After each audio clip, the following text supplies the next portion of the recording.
ইমাম ইবনুল কাইয়িম রাহমাতুল্লাহ আলাইহি তিনি বলছেন, সময় নষ্ট মৃত্যুর চেয়েও ক্ষতির একটা জিনিস।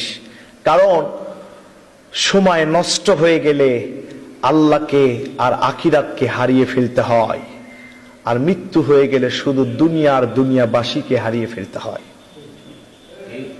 কথা বলেন।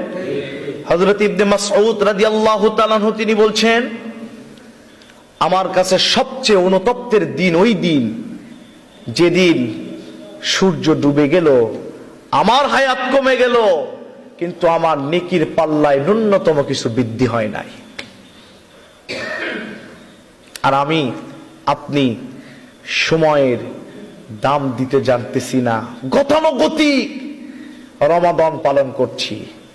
রমাদান এসেছে ক্ষমার দিকে ঝুঁকে যাওয়ার জন্য, রহমত নাজাতের দিকে ঝুঁকে যাওয়ার জন্য। আমরা ঝুঁকে গেছি মার্কেটের দিকে। কথা বলেন। কি কি খাইব, খাবারের বাজারের দিকে। হ্যাঁ, ওটা একটি অংশ জীবনের, ওটা রাখতে হবে, কিন্তু রমাদানকে আপনার যথাযথভাবে মূল্যায়ন করতে হবে। কথা বলেন না কেন?